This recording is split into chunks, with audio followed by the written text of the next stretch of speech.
I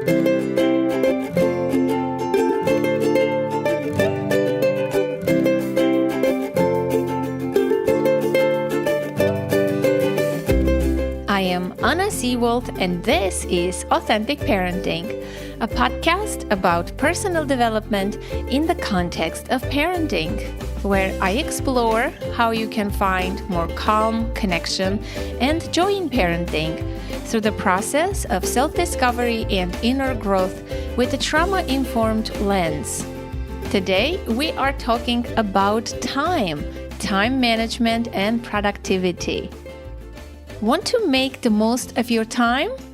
Do you ever wonder how people build successful careers and meaningful lives in the 168 hours that we all have each week? Yes, we all have the same amount of time, yet many people complain that they are so busy that they don't have time for reading, pleasure, for themselves. And this episode, I am hoping, will give you some inspiration, some tips and tricks to make the most of your time. Time is an interesting concept, and according to my guest, we can actually change the perception of it, and we can feel less busy while getting more done. I mean, come on, who doesn't want that? My guest also believes that you have more time than you think you do. I am speaking with Laura Vanderkam. She's the author of several time management and productivity books, including Juliet's School of Possibilities, Off the Clock, I Know How She Does It, What the Most Successful People Do Before Breakfast, and 168 Hours.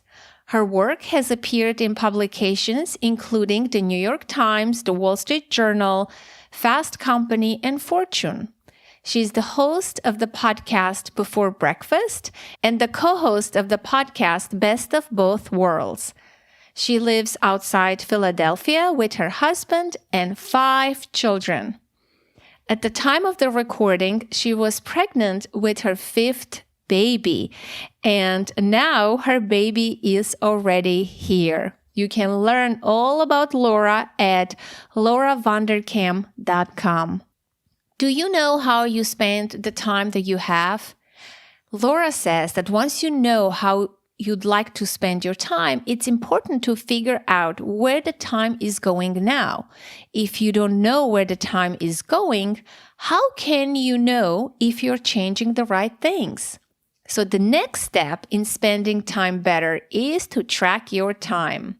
I really love Laura's fresh perspective on time and time management, and I hope this episode will make you feel better and inspired to take some action in 2020 to take charge of your own time.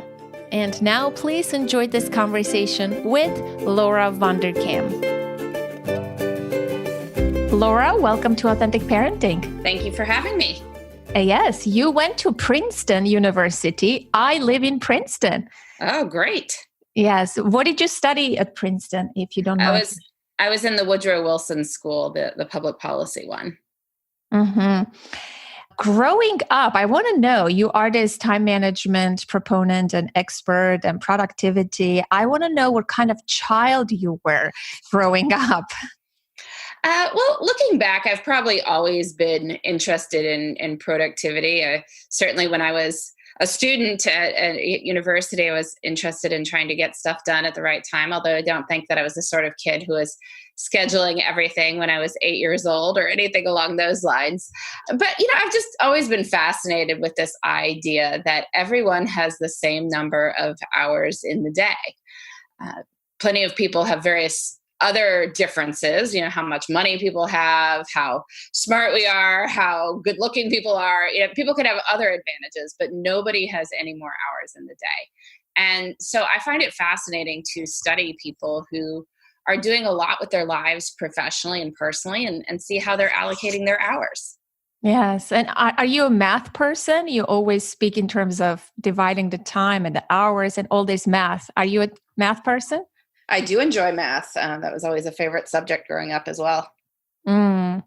Wow, interesting. How about your own children? You have 4 children and you are pregnant with your 5th one. Congratulations. Thank you. And what do you see in terms of their personalities, in terms of time management, productivity, organization? Do you see anything interesting or surprising? Well, kids are all very different. And this is definitely becoming clear to me as I see them grow up. One child is particularly into getting stuff done early and checking things off lists. Another is very much about doing it as close as possible to when it must be done. So they're very different. But especially as kids get older, I think that time management is a skill. It's not something that people are inherently good at or bad at. Anyone can become better at using their time well and using their time for the things that are important to them. And I think often it's best when people discover these things on their own. So my oldest child is in 7th grade, and last year was an adjustment to middle school. And I was really doing my best to just be quiet about a great many things, right? Like about lost textbooks. We just figured out ways to replace them or find them, and assignments, not tracking them. It's not my responsibility. I already did 6th grade, but just trying to help him figure out how he could manage his own personality and temperament and his assignments. And it's been great. Like, I feel like we didn't fight about it, and he now has really good grades. And he wants to get them, which is the more exciting part about it. It's not about me pushing that sort of thing. So, I'm a big proponent in people figuring out what works for them, because when you're personally invested in it, then you feel much more strongly about it. Yes, I completely support and agree with that idea. I have a middle schooler as well. She's in 6th grade, and she's pretty organized and with her own time management. She checks her own grades, and I can be supportive, but I am on that with you that we have to teach them responsibility, and that's their schedule, that's their life.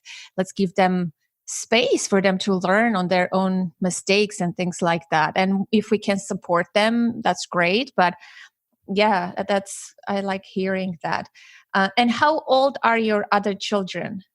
So my children are 12, 10, 8, and 4. And then the baby is arriving in January. Oh my goodness. You are very liked, adored, and popular in the authentic parenting community. and when I posted that you will be coming onto the podcast, one of my listeners, she's your super fan. I'm going to give her a shout out. Angela posted her face, like her jaw dropped, and she said, "Oh my gosh." She posted a picture by hearing that you're going to be on the podcast. So, and they all want to know how you allocate time to your children, one-on-one time, special time with each child, time, love, attention. That's the number one question, is such a burning question. So please share, if you can, a little bit about your life. Yeah, well, in terms of one-on-one time with kids, I found that there are sort of ways to build in a few minutes here and there in normal days. And we like to do special things too. Like each summer, I try to do one mommy day with each of the kids. Like, we do something special with the kid, that child. And, we have a good day doing an adventure together. Sometimes kids ask for something like that for their birthday or for Christmas. And if that's a gift they've requested, a trip somewhere with just me or just my husband, or both is harder to pull off, but one of us, then it's something we generally do try to do.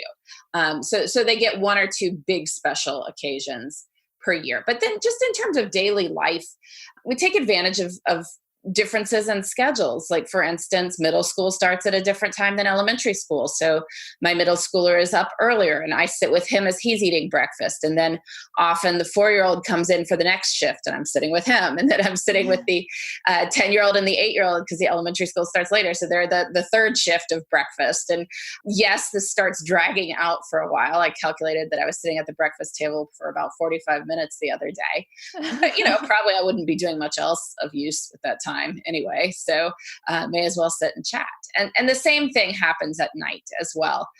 Kids go to bed at different times. And so there's a little bit of time with the 4-year-old, and then there's a little bit of time with the 8-year-old, and then tend to chat with the 10-year-old and the 12-year-old. They're sharing a room. So that's a little bit less separate. But so there's at least these touch points most days. And then you sort of just look for opportunities where you do have just one kid. I mean, I'm sure many of your listeners spend an inordinate amount of time driving children around to various places. So if there's one kid in the car, really think about using that time. And, maybe they don't want to talk. Maybe they just want to look out the window, but that's okay. Sometimes it's just being there in each other's presence and making sure that you see this as time that you are spending together, as opposed to just like, yeah, I'm mom's taxi service yet again. I have an only child, so I have no clue what you're talking about, allocating time, having 3 breakfasts. What if, let's say, your 2 younger children demand your attention at the same time, mommy, mommy, mommy, or they had a sibling fight or something like that? How do you approach this situation? Who gets the attention first? How much attention? Well, really, everyone does. I mean, this is just life.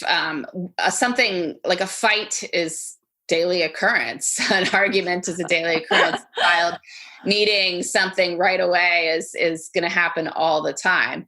So just in general, I feel like it comes out in the wash. Nobody gets way more than anyone else at any point. Obviously, when you're younger, you tend to get more attention just because you need more help for various things. But on the other hand, I tend to do more stuff with the older kids and have maybe a babysitter handle the younger kids just because that's the way it winds up splitting for many things. So I tend to think that it's not worth worrying about. Most of us, with anything in parenting, if you're trying to do a good job, if you're thinking about it and being mindful about it and trying to do a good job, like your kids are going to be fine. So that's one thing you can cross off the list of something to worry about. Yes, I agree. Do they ever complain, as children usually complain, mommy, you don't play with me, you don't give enough time to me? Do you ever hear complaints from any of your children of that nature? Oh, sure. But kids complain about all sorts of things. So you can't, honor every complaint as being worth worrying about, It's one of these funny things of modern parenting that we I think sometimes emphasize children's parents, complaints about things. We get these questions. I have a couple podcasts, and one of my podcasts is Best of Both Worlds, and we get listener questions. And sort of interesting question for an episode that I can't remember if it's run yet or not, but a woman was talking about her kid complaining about her working. And I was like, well, okay, this is a 4-year-old. Like a 4-year-old will also complain about being served broccoli. A 4-year-old will be complaining about having to go to bed. A 4-year-old complains about you making him wearing a coat when it's snowing outside. There are all sorts of things that a 4-year-old complains about. It's only that you are somehow picking up on the cultural narrative of, is it okay to work or not? Should I feel weird about this? Like that you're assigning any importance to his complaint about that whatsoever. So just in general, with life, you are the adult, your kids are figuring out the world. Of course, they're going to complain about things because they have less control over things than you do. But, as long as you are trying to do your best, in general, the complaints aren't worth getting too worked up about. I agree. Such great advice. Oh my goodness. Amen. That's a good one. Teaching your children responsibility. Do you engage your children into daily tasks and handling their own things? Are they part of the household? I hate the word chores, tasks, responsibilities. Do you engage them, allocate things to them? I would like to know, how do you do that? Yeah, well, I mean, this is sort of, we've certainly been trying to give certain tasks to children as they get older. But the truth is, a lot of it is more about taking responsibility for their own things. And this, I am very much just like, I don't want to be a part of a great many things. So, kids are responsible for getting themselves dressed in the morning. And as part of that, I control what comes into the house in terms of their clothes. But once it's there, it's your fashion choice. I'm not going to police that in any way, shape, or form. I try to involve children in choosing when they will go to various activities. For instance, a couple of the kids swim competitively, so they're supposed to go to a handful of swim practices per week, but the practices are offered on different days. So I say, well, what would you like to commit to in terms of timing and schedule? And then it's, my responsibility to support that. And as kids get older and choose their own activities, I'm always very much like, well, I don't want to be forcing kids into stuff. Like that's just, unless it's a really big family value, which, might be the case for something like religious instruction, but, probably not your average sports team. It's about the kids choosing what they are interested in, and then they need to take the initiative, and I will support that. So one of our big scheduling issues lately has been that my 7th grader decided to audition for a select chorus, an advanced chorus at his middle school, which is awesome. I'm very supportive of that. And he got in. And the result is that he has 2 early morning rehearsals per week, which has just thrown the entire schedule for a loop of figuring out how, who can drive him over to the middle school at 7:20 in the morning. And, but that's what I see as my responsibility. His responsibility is figuring out what he's interested in, how he can make commitments, what commitments fit with his life. And I really think the whole, self-discipline in general is important. It's about discipline of kids is about them learning to discipline themselves. So, for instance, the other day we had an issue with the 10-year-old is the one who likes to do assignments right before they're due. And I sort of mentioned broadly that I knew something was coming up, and I asked when it was due. And he said a day, 2 days from now. And I was like, okay, well, I think we should probably do at least some of it today. And then you can, decide how much today and how much tomorrow. But of course, then the second day he realized he didn't have something. I was like, well, that's too bad that you don't have that thing. But what are you going to do about it? Right? This is not my problem. Again, you figure out how to solve it. And he did. So that's the whole point. Yeah, I agree. My 6th grader had a lot of math work, and she takes a math tutoring. It's a whole nother story. So this tutor gave her a whole lot of homework, and it's a lot. When I look at it, it's too much. And of course, the first couple of weeks, she did however she could at night, during the day, on the weekends, and she didn't complete all of it. And the teacher had talked to her and all of that. And she came and she said, well, I have a problem, Mom. I'm not completing my tasks on time. I have to figure out a way. And, I said, yeah, I bet you can figure out the way. What are you going to do? It took her 2 days. Then she came up with some kind of breakdown of pages per day, whatever, put it on a piece of paper, math, and indicated things. And she made a plan for herself. I'm not sure if that plan completely worked. It seemed like the next day she was doing something else. But at least she's trying to figure out her own problem. I just want to highlight that oftentimes parents take the child's problem and make it their own. And what I want to suggest is who owns the problem, and give the responsibility and, the ownership to the person who owns the problem. And we can facilitate perhaps and have a passive role as opposed to a more active role. It seems like you support this notion as well. Yeah, no, I think kids need to take responsibility for themselves, and our role as parents is to support that and help provide some scaffolding as they get that way. But yeah, you can't be with them forever. The point, as we've been talking about, of discipline, is to teach children to discipline themselves, to recognize as adults that there are things they don't want to do right now, but are part of larger goals. And so they're going to do them anyway, or to put off gratification, or to do things that are difficult because they believe there's an upside to doing so. Nobody finds this easy. Plenty of adults don't do those things, but the more support we can give to our kids as they figure those things out, the better. Yes. How about morning time in your household with 4 children? Are they hectic? Are they loud and noisy? do people feel rushed? I have never met a family who has it all figured out. And a lot of the people in our community, when I posted that you will be coming to the podcast, every discussion is about time management, and everybody poured in their questions about morning routines and, how to make it more manageable and easy, what to do when kids don't want to go to school, how do we handle those meltdowns. Can you give us some tips, maybe time hacks or some suggestions? I don't know what's there for us. Yeah, I honestly don't find mornings all that crazy. We've got our systems down. Get up at a certain time and get my 12-year-old up, and he has breakfast, and then he gets himself ready in time for, the carpool to pick him up. Or if it's our week, we've sort of arranged for that. The dealing with the 4-year-old in here at some point, the 2 elementary school kids get up, have their breakfast, they get themselves ready, get those 2 out to the bus, around 8:25 or so. And the little guy goes to preschool around 9. I mean, it's just, one in sequence. I mean, maybe it takes a long time, but it just doesn't seem that particularly hectic to me. And, I don't know, all the backpacks are in one location, all the shoes are in one location, and the coats are in one location. So nobody's hunting around for stuff, which I think is a big part of it.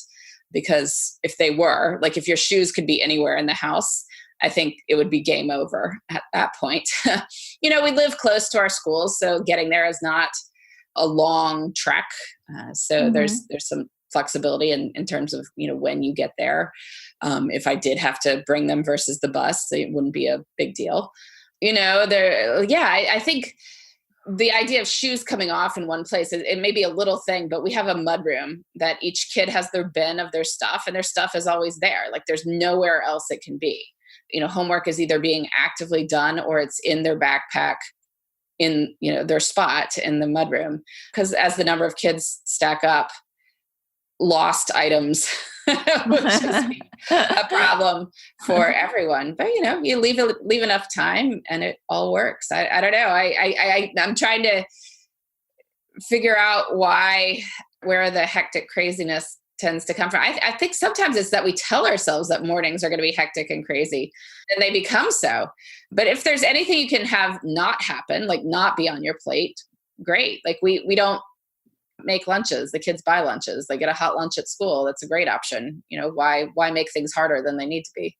Yeah, that's a good one. Yeah. But how did you get to the point that homework is either being actively done? Obviously, you put in some work and systems, right? It's, kids are disorganized. Like, my daughter walks in, she's very organized in general. But the moment she walks in, she drops her jacket right in front of the front door and just climbs up the stairs and goes and carries on with her day. And I say to her, Ella, you're so organized and tidy about everything. She's a bit of a freak, to tell you the truth. How come your jacket is there, right? Why do you leave it on the floor? She's like, because it's convenient. When I have to leave, I'll just grab and go. I said, maybe we can put the hook there. She's not wrong. Putting something right in front of the door is a very convenient way to make sure you don't forget it. And, if adults have a problem with that, I was telling you, if you're going to need an umbrella tomorrow, hang it on the door so you can't miss it on the way out, or, put it in your purse as soon as you look at the rain forecast and so you have it. But if you don't want to trip over it, then yes, a hook right by the door is the best way to make sure that if you find it on the floor, you're like, Ella, your coat's on the floor. Yeah, it doesn't bother me anymore. And just keep saying your coat's on the floor, and eventually she doesn't want you to keep saying your coat's on the floor. You would think. She says, I know, Mom, would you stop telling me? She would say that. She finds, and if she hangs it up, you no longer make these declarative statements like your coat's on the floor. I know. No, I'm trying to think that I think it was just more from the get-go, like from when homework started happening. I mean, we already had many kids by the time homework started happening, and just I know that hunting for lost objects is a complete and total waste of time. And so, when the oldest child started having homework, I would just say, okay, you did your homework. Now it goes back in your bag. If it's found elsewhere, it needs to be in your bag. And then, of course, the next kid can pick up on that. Like they see that again, you do your homework, it goes back in the bag. And we just, if it's enough repetition that I'm not sure it would even occur to any of them to put somewhere else at this point. Like they walk with shoes, they walk into other people's houses and take them off right by the door. Like they just, it doesn't even occur to them that it might go somewhere else. And maybe someday they'll rebel, but at the moment it's working. Yes. Are you involved in their homework? I try not to be.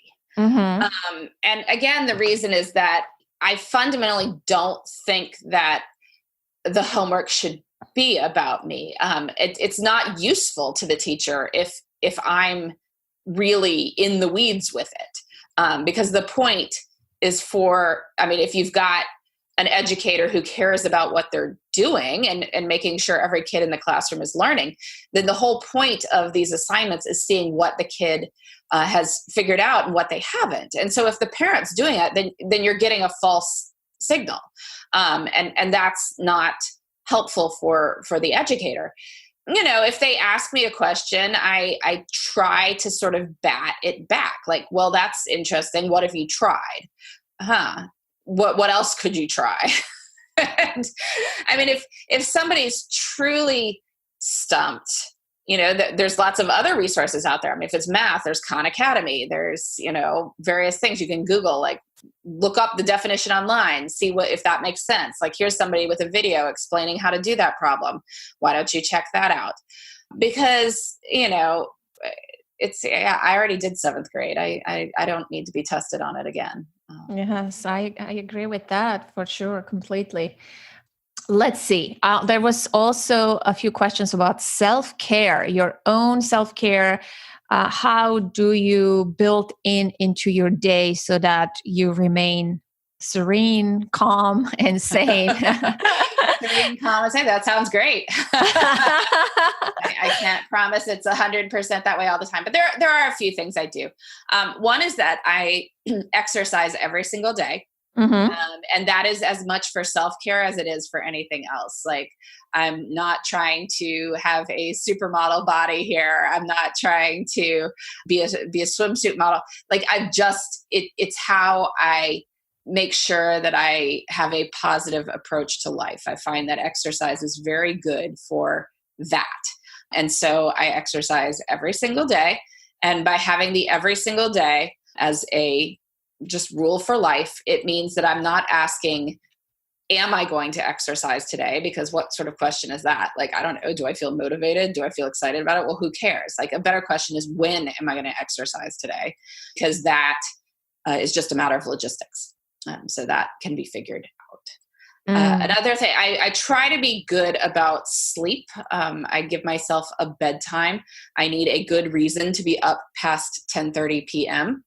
And the upside of giving yourself a bedtime is that you can blow past it as an adult. You're a grown up. Like you're allowed to not go to bed at a specific time if you don't wish to.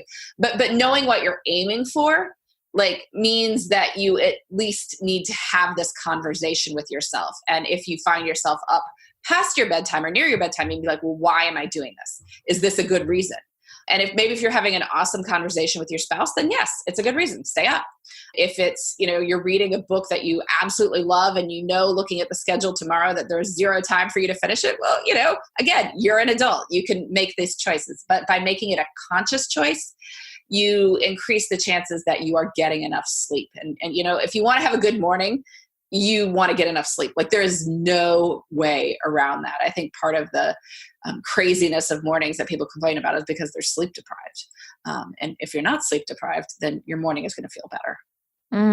Yes, I support that. I go to bed, shamefully, I admit, by 9:30, I am already... There's nothing wrong with that. There is nothing wrong with that. If that's when you want to go down, you go down. And then you've got your early mornings to do other things. Yes, I agree. And I don't watch any TV. It's been so long that I don't watch TV. So that's like out. That's a conscious choice, I want to ask you about screen time and your own digital hygiene. What do you practice and what your children, what do you encourage them to do? Do they have their cell phones and things like that?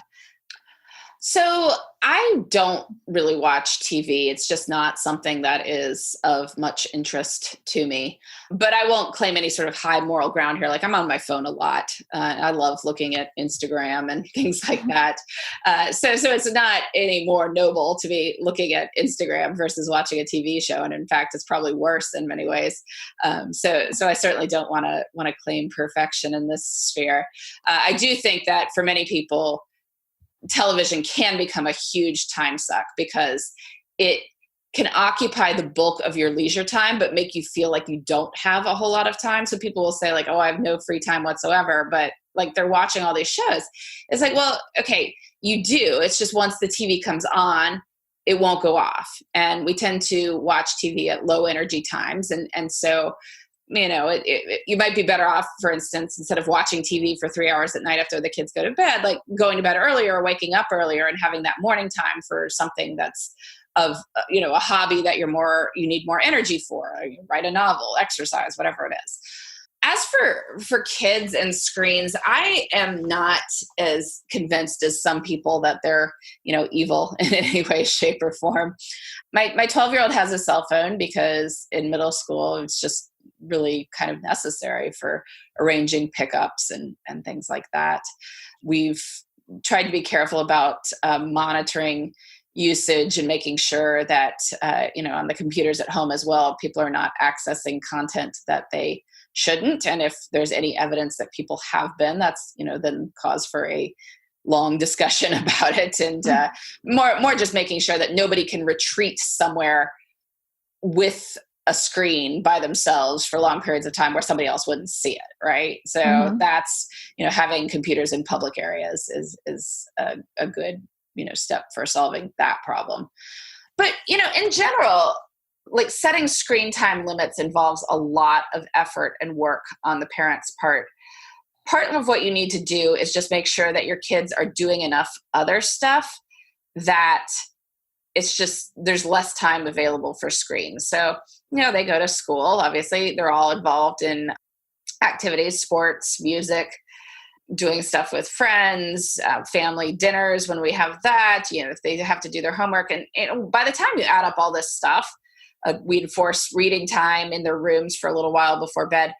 There's just not huge chunks of hours available for screens. So I've chosen not to worry too much about that. Well, the average American child uses 5 to 8 hours of screen time per day. I don't know how they find that time. I have no idea how they find that time either. I mean, we're running people around to different activities between school, between like family adventures we try to have on the weekend. They're just that we don't have the time available for people to be on screens for 8 hours. So that's how we solve that problem. Yes, but a lot of children are unsupervised with their devices. And, certainly my daughter has received, she doesn't have a phone. They text, her friends text to my phone. It's like past midnight. These kids are up texting my phone, which I turn off every night. I turn off. And I'm like, who are the parents? Where are they? Who are those kids? Why are they up and not getting sleep? And why do they have their phones with them? And obviously it's going to interfere with their sleep. That's probably true. No, I think that's something that I've been aware of. So the 12-year-old's phone sleeps in my room as well. Like the kids will never, until like they're out on their own, have their phones in the room at night with them. And that's just enforcing sleep. They can set real alarm clocks. Like I recognize that there are phones on iPhones. I use my alarm clock on my iPhone, but I have another one too. And the kids at this point, I'm talking with them about when they wish to wake up. And then I tend to wake them up at that time. But they can set alarms too that are not cell phones. So there's no real reason that the phone needs to be in the room with the kid after whatever time you've decided is past screen time. Yeah, I agree about that. Let's see what other questions we had. We have questions about mealtime, family meal times. How do you work that into a large family? Is it realistic to have family dinners? Is it important? How do you particularly do it in your family? Yeah, so I think that family dinner is one of those things that gets a lot of attention paid to it. It's not as strongly associated with outcomes in and of itself as people like to think. It's more that the families that have dinner together have a lot of other things going for them than that family dinner itself is what works the magic. Now that said, I enjoy having family meals. And so I do try to engineer those when we can. The truth is, it is very rare that we would have a family dinner with all six of us. So both parents, all four kids, Monday, Tuesday, Wednesday, or Thursday dinner. But those are not the only family meal options in the course of the week. I mean, we often eat 2 meals together a day on weekends. So that's 4 meals together right there. We might do Friday dinner. There might be a breakfast during the week that we decide, we're all going to get up together and do that. So we wind up having family meals. It's just they're not a pot roast at 6 p.m. on Tuesday night. And so that might be helpful for readers to think, or your listeners to think about. Like I always recommend people track their time. Anyone who's read my books has heard me become a broken record about how important it is to track your time and figure out where the time is really going. And often families have been telling themselves, oh, we never eat, family meals. We're horrible. We're terrible. We never have family meals. Well, they track their time and realize that they are maybe like twice a week. It's like Saturday breakfast and Sunday dinner. I was like, well, that's good. That's 2 a week. Maybe if you find like one other time during the week where it could work. I tend to believe that anything you do 3 times a week is a habit. So if you can get yourself to 3 times a week, you're good. Yeah. Speaking of the time tracking, do you still track your own time? When was the first time you decided to track your own life? I believe you did it for a whole year, right? Is that right? Oh, I've done it for more than a year now. Yeah, my original goal was to do it for a year. I started that in April of 2015, and I am still going now. So we'll be coming up on 5 years this spring. Oh, wow. But before that, I'd kept various time logs here and there as well, because this is what I have everyone else do. It would only be fair if I tracked my own time and shared those results with people. So yeah, the first time I did it was probably in like 2009. And then kept random ones here and there over the years, usually as part of my various book projects. And then I started tracking continuously in 2015. So how do we start one? If I want to start logging my time, what would you recommend? Well, first, I would only aim for a week.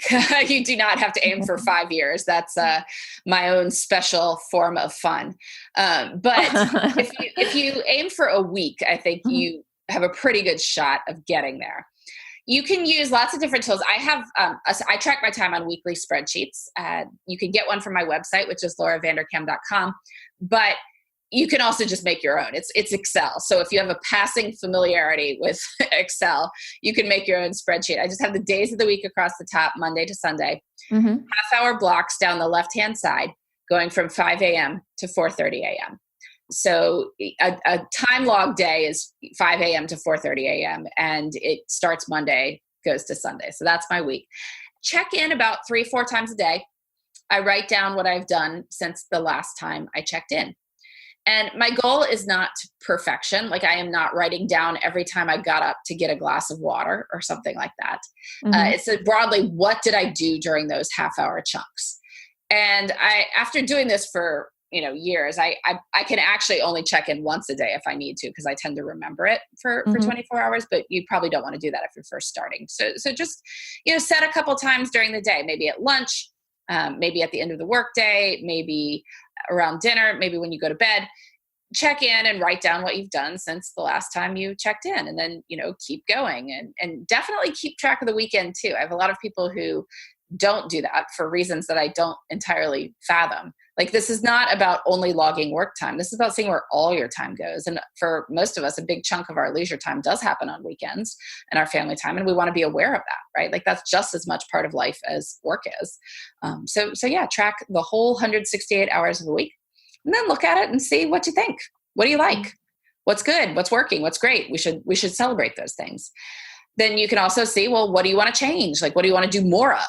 What do you want to spend less time doing? Those are all useful questions to ask.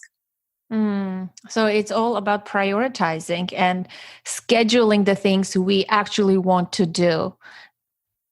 Well, yeah, I mean, that's not necessarily related to a time log itself. I mean, the time log is about how you actually spent your time.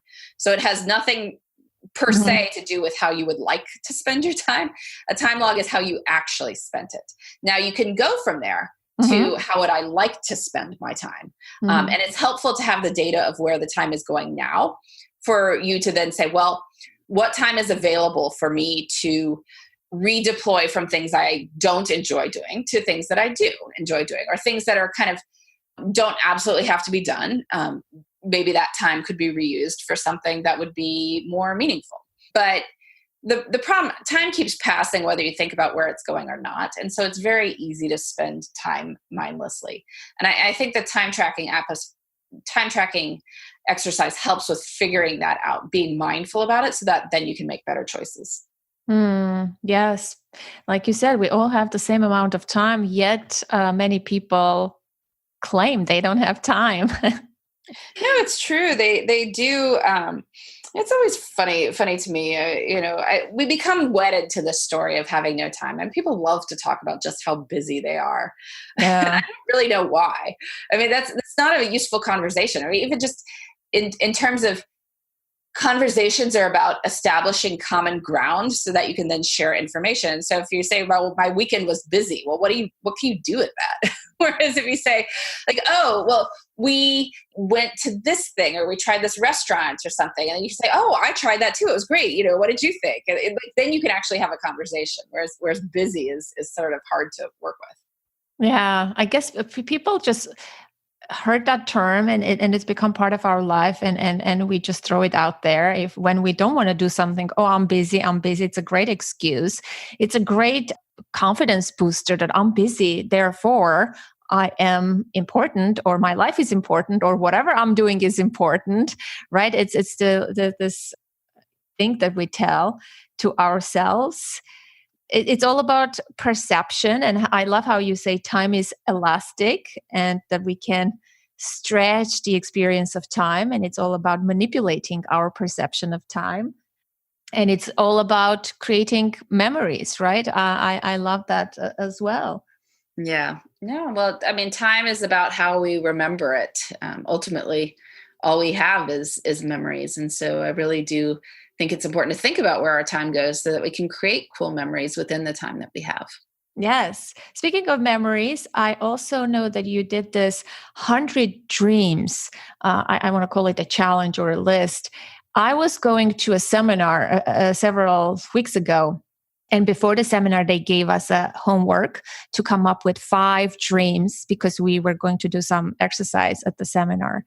And I had a hard time coming up with 5 dreams. Now, when I read your 100 dreams, I'm like, holy cow, 100 dreams? Do I have any dreams?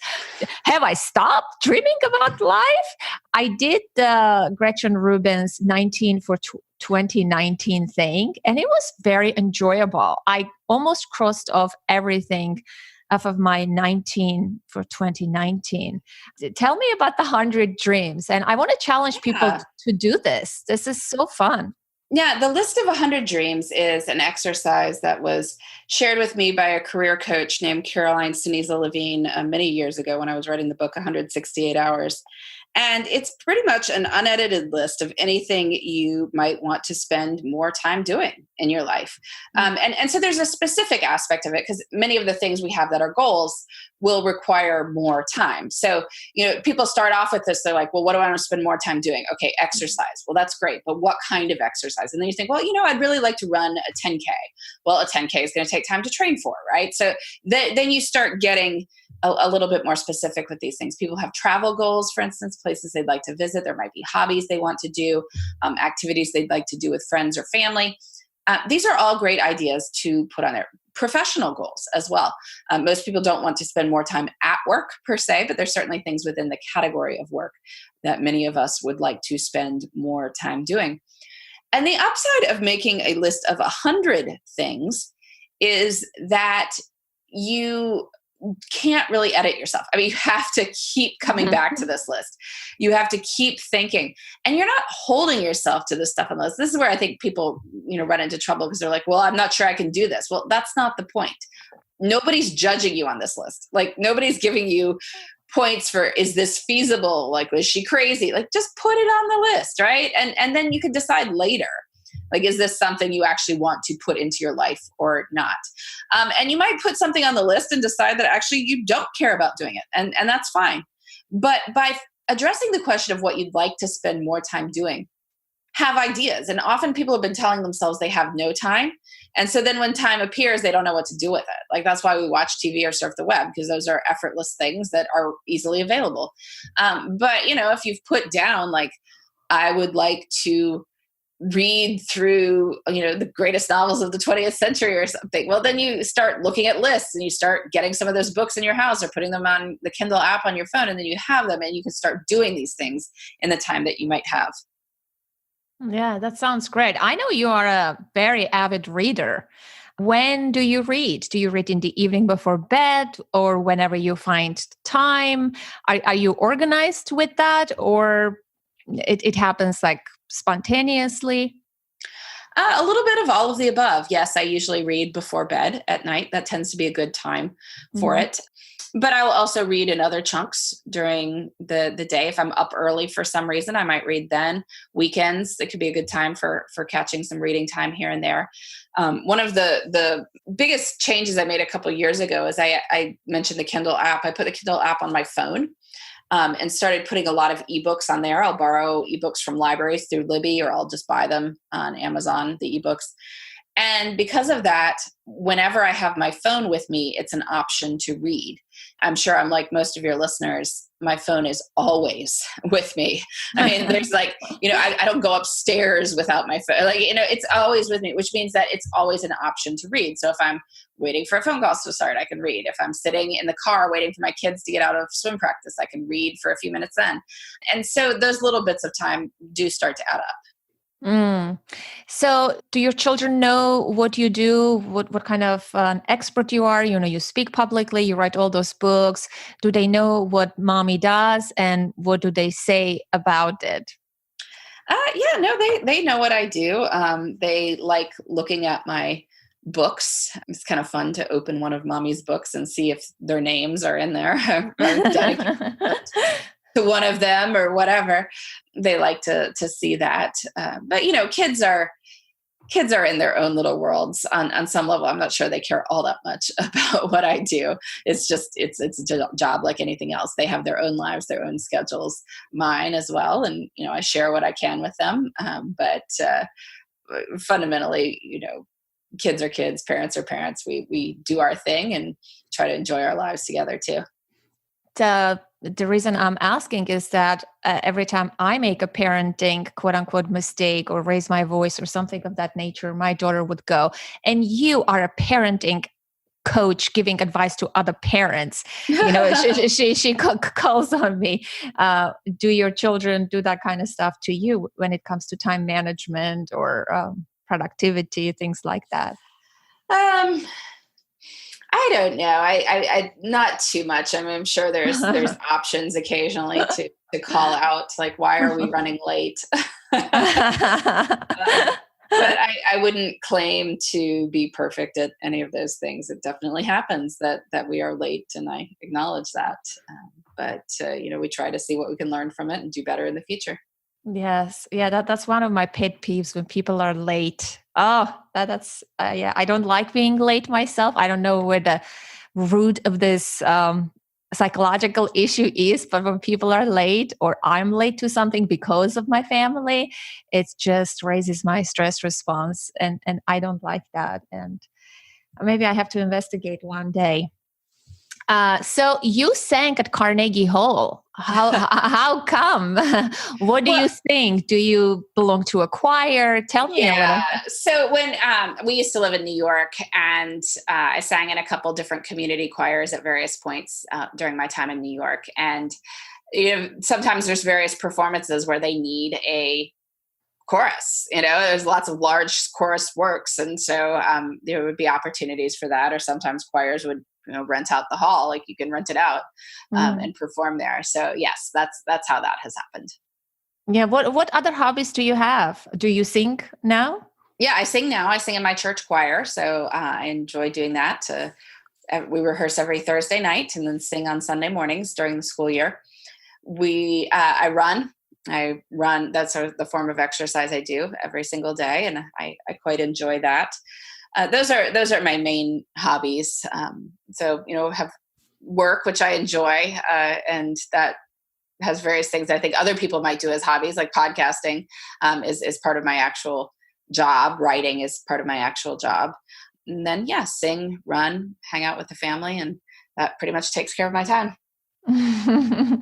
And what's the most annoying question you get asked quite frequently about time management or things that you write or talk about? People often say, what's the first step if I want to spend my time better? And I tend to tell them that they should try tracking their time. And, people can take what they want with that. Often tracking their time doesn't seem like something people want to try. It might seem a little daunting, but if you can't do a week, just do a day, see what you think. But fundamentally, I think we can get the most payoff by getting in the habit of at least putting a little bit of thought into your time before you are in that time. So I tend to plan my weeks ahead of time. And I plan my weeks on Friday afternoons. I look at what's coming up on the next week, like what my schedule is going to look like. I ask myself what I want to do. What are my top priorities for the week, both professionally and personally? I see where those can go. And I find that by doing this over and over again, it just provides a little bit of time where I can reflect and I can say, oh, I've got this stuff coming up. Here's what I need to do to make it happen. Or, oh, I see I haven't devoted time to that thing yet. Let's make sure that happens next week. And so just being a little bit proactive and mindful about where the time goes increases the chances that you spend time well. So I'd suggest that to anyone. And if you were to go back in time, this is the last question. If you were to go back in time 12, 13 years ago and say something to yourself as a new mom, what would you say? What piece of advice, words of wisdom, perhaps, or comfort? Yeah, I think I'd just say that it would all be fine. There's no point in getting worked up about the vast majority of things. Partly just kids are their own people, and it has a lot less to do with you than you might think. There's fascinating research on this. Just parenting, people get very worked up about, but kids are who they are, and there's a limited amount you can do about some of that. However, you can be in control of whether it feels like a happy household. And so that's probably what's best to focus on. Thank you for that. And thank you for being present, sharing your time and your wisdom and your stories and your little tips. I truly appreciate you being a wonderful guest on the podcast. Well, thank you so much for having me. Take care. And that is it, my dear listener, for this episode of the Authentic Parenting Podcast. What are your takeaways from this episode? Let's continue the conversation in our private Facebook group, a supportive, positive space for moms and dads just like you. And we have an amazing community manager. If you have a comment, a question, or general feedback about the podcast, or you simply want to say hello, you can always contact me. Go to authenticparenting.com/contact, and you can see the many ways of connecting with me. Email me at info@authenticparenting.com, call and leave a voicemail. 732-763-2576, or use the SpeakPipe tool on my website, a free tool for international listeners, or send your note via the contact form of my website. You can follow me on Instagram, the only social media platform I use almost daily and somewhat enjoy. My username is authentic.parenting.podcast. Recently, we have conducted a book giveaway on Instagram, and we have randomly chosen 4 winners. I will be doing more book giveaways from our podcast guests. So if you'd like to participate, definitely follow me on Instagram. If you haven't already, be sure to subscribe to the show on Apple Podcasts, Google Podcasts, or wherever you get your podcasts. And as always, connect to the present moment, to yourself and your children. Until next week, I am Anna Seawold. Thank you so much for listening.